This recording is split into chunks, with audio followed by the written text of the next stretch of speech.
Korei block रे जिलापाल मिलित अभियोग शुणाणी अनुष्ठित। आज कोरेई ब्लॉक परिसर में उपजिलापाल अध्यक्षतार मिलित अभियोग शुणाणी शिविर अनुष्ठित हो जाइछि। ए शुणाणी रे मोट 115टी अभियोगर शुणाणी होइतिबा बेले 111टी व्यक्तिगत और 4 गोटी सामूहिक होइतिबा बेले सेथिमध्यरु 71टी अभियोगर तुरंत समाधान करा जायथिला।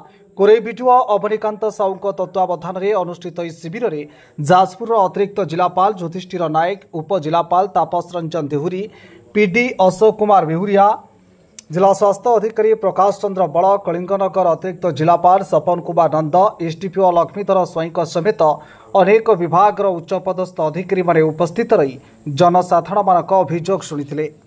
हमर ब्लॉक कॉन्फ्रेंस हॉल रे कलेक्टर और एसपी जॉइंट ग्रीवेंस हियरिंग है। ए पाखापाखि 110 जन लोक रजिस्ट्रेशन करथिले। किछि लोक ऑनलाइन रजिस्ट्रेशन आगुर करथिले, किछि ऑफलाइन डायरेक्ट आसीथिले। सब जिला स्तरीय अधिकारी एवं ब्लॉक स्तरीय अधिकारी माने थिले। विशेषतः समस्त फाइनेंशियल हेल्थ माने जो हेल्थ रिलेटेड फाइनेंशियल हेल्प पय आसीथिले।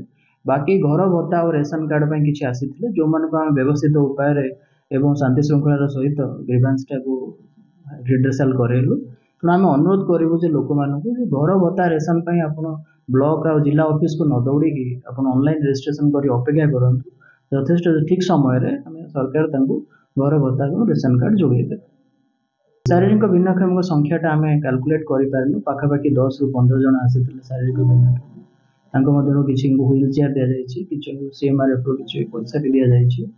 सब प्रकार साहाय्य सहयोग कर त्वरित समाधान किसी केस कर कोरेई जो जनशुणाणी होता आमर 100 रु अधिक हिताधिकारी आसते से अभियोग सब शुणाणी कराई। विभिन्न विभाग अधिकारी मैंने उपस्थित थे और सेगुड़ी तुरंत समस्या गुड़ी समाधान करने दिगरे से निर्देश दि जाए।